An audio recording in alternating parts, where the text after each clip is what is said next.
Now, if that intro wasn't sinister enough to put you off ever going near this piece of kit, then I don't know what is.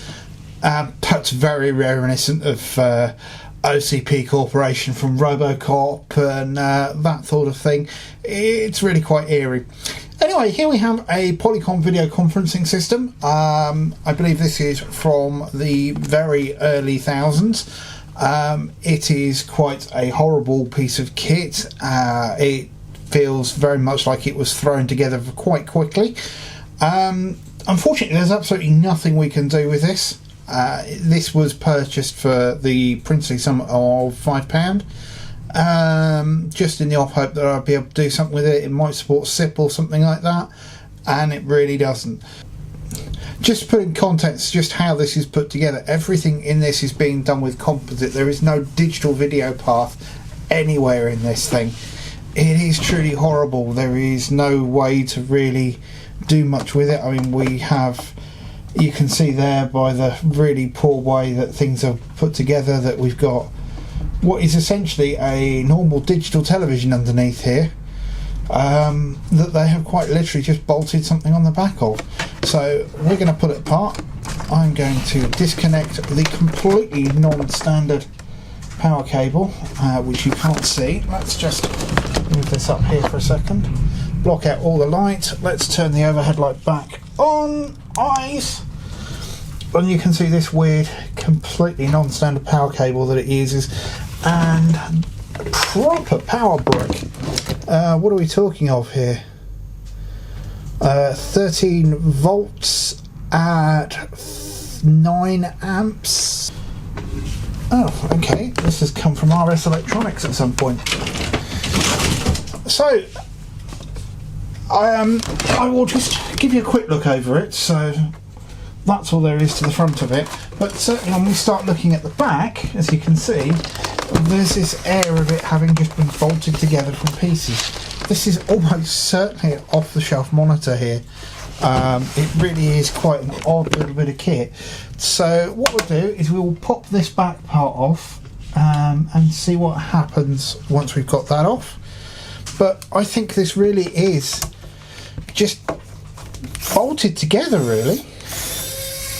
Someone thought it would be a good idea to throw it together, and there are signs that this is certainly the way it's been done. For a start, we've got a power switch back here.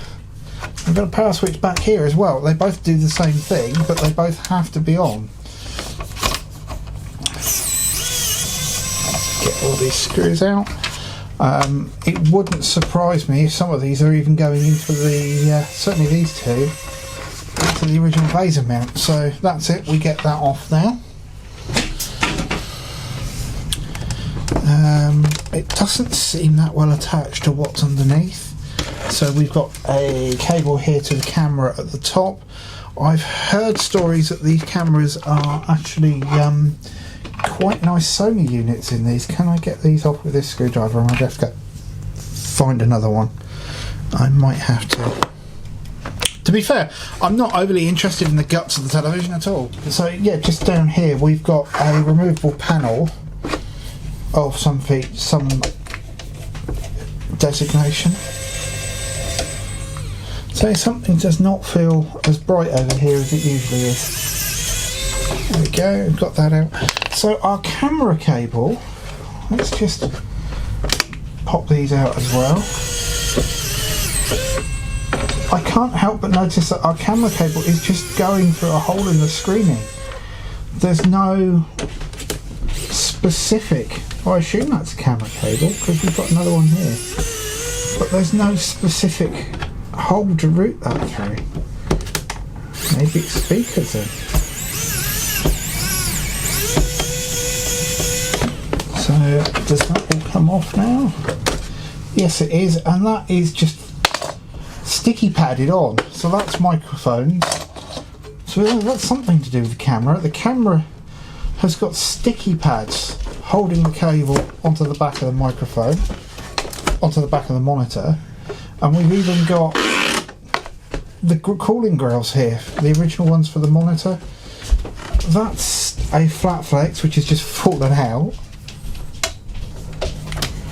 I think this has to be one of the most slapdash commercial products I have ever seen. So how would you actually remove that? You can't.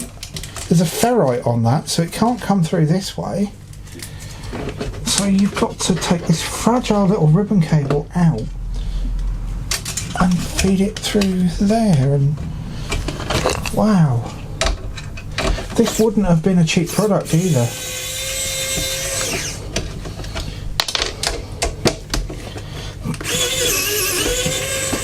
Well, I say this is one of the sketchiest things I've ever taken apart. So we still don't want to move.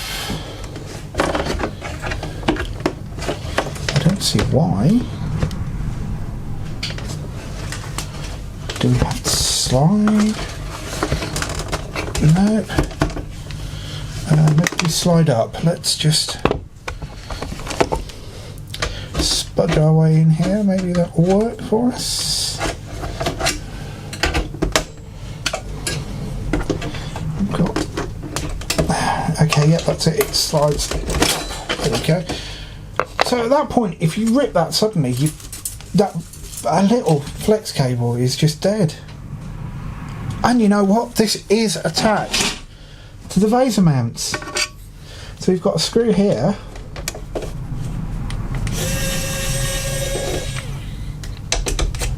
And a screw here.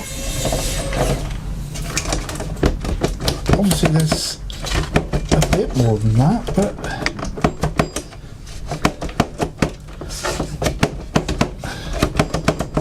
that really does appear to be it. And we've got a multi-connector here which goes through into the monitor.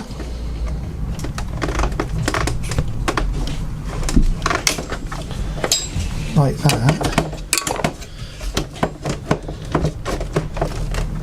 This is just so sketchy. I think I've got to actually completely remove. Right, back again. Bit of phone problems there. So yes, this thing is just ridiculous. I've gone and got another screwdriver in the hope that we can get these screws out of here. One.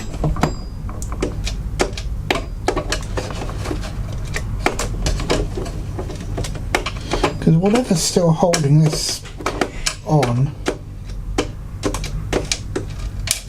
isn't actually... Is it that screw down there that's holding us up? Doesn't look like it goes through, so I can't see it. Oh, something's happening.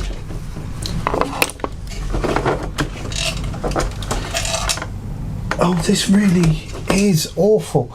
So we've got a power connector up here. Pull that out, that's what actually holding us up. Just need to work that through. I don't know if they meant this to be used as a separate unit at some point, or what? It really does just seem... I'm literally just going to cut this wire here. And then our power cable is trying to bend through an impossible radius. But there you go. It is just a monitor, and we were quite literally on the Vaser mounts.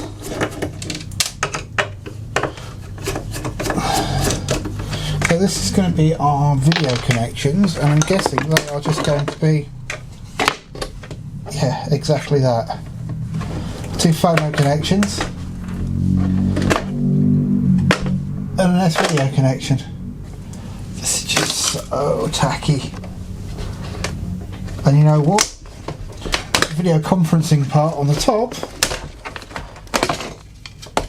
is double-sided sticky taped on the top of the monitor.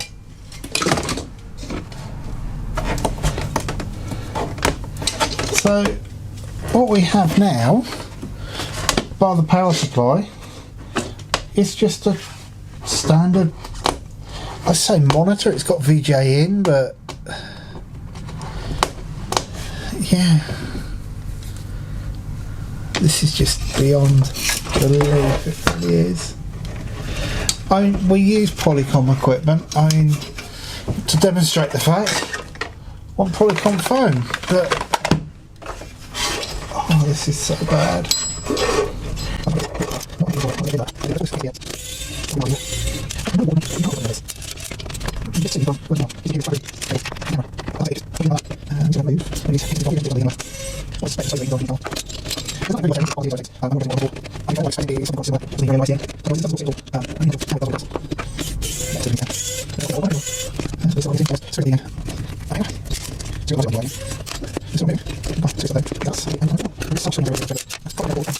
There we go, we're out.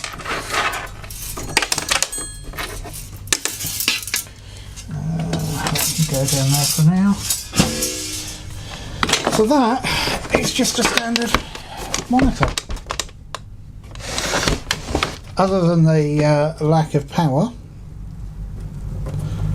not quite sure what voltages that would be, but I'm sure we could take the cover off that, and I'm almost certain we would discover that under this blanking plate here is going to be a power socket.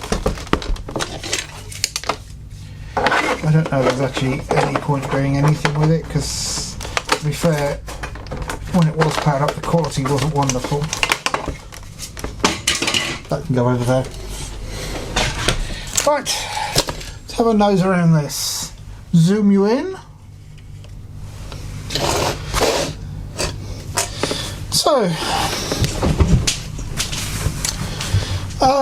we've got stuff that isn't installed on here, and what I'm seeing straight away is we've got what looks like an RJ45 socket here. We've then got signs of there being an isolation transformer, a single circuit line interface. So I think this is ISDN. It's also got a lot of isolation on here, so yes, almost certainly ISDN. I am very concerned by how dark everything is. What do we think the odds of getting these off are? Let's just... Oh, no, they're glued. So that is our... Judging by the fact it goes down into the audio section, that's the microphone inputs. And we have down here a Philips SAA7113, I think. We have an Analog Devices ADV7171, that is a codec, I know that chip. We have some custom logic there.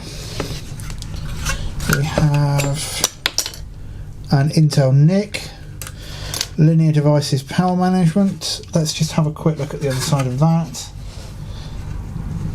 And where is it? Oh, we can't look at the other side of it, it's there. That looks suspiciously that all four of those pins are used to take 12 volts down to the board. On the back we have RAM, we have one ROM. Whatever those are fairly meaty BGA type devices. There's a lot of weight in this as well. We've got an expansion connector of some kind over here that's not populated, along with the logic to support it. My guess would be PCMCIA. I wonder if we can get those off without destroying everything. I bet you we can't, but we'll have a go. These are handy dandy little crowbar spudger. That made a horrible noise. That's not a good noise, is it? That's really not a good noise. I think I see a future where the BGA chip is about to come off with the heatsink. That's not coming off. Oh, that sounded slightly better. It could have been me just crushing something.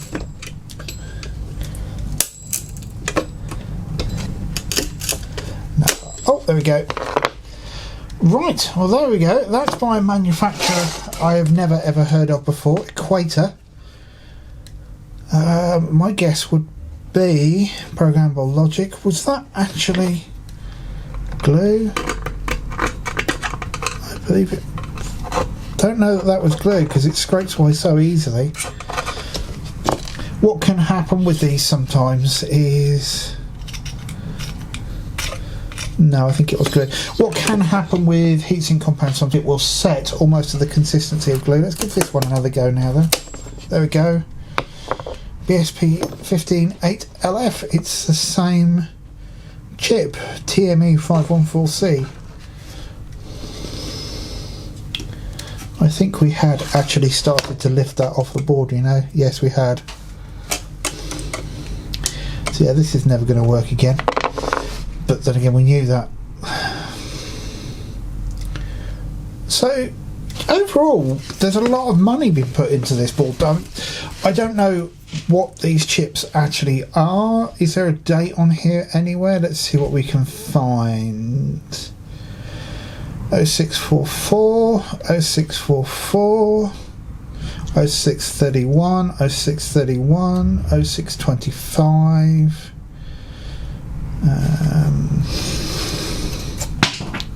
That's on the floor now. I don't believe that date, if that is a date. What have we got here? 0625. Yeah, so we're looking at 2006. So doing BJ like this was still fairly new. So this would not have been a cheap device, which really does beg the question why they did it this way. If you've put this much money into, if you've put this much money into this board, then why just bolt it to the back of a TV? Does nothing here have LVDS, or are what we are doing here almost completely analog? We've got two ROMs, by the way. There's another one on the bottom there. But yeah, I mean, that's what's in there. This is dated 2005. I am surprised and really quite, I don't want to say appalled, but quite shocked at what an utter bodge this piece of kit was. It's not hard to have an LVDS port. I mean, yeah, okay, we were using Super Video, but we stopped using Super Video and Composite for computer displays a long time ago. I mean, EGA was the last time we really seriously took a look at using composite video, and we're doing this.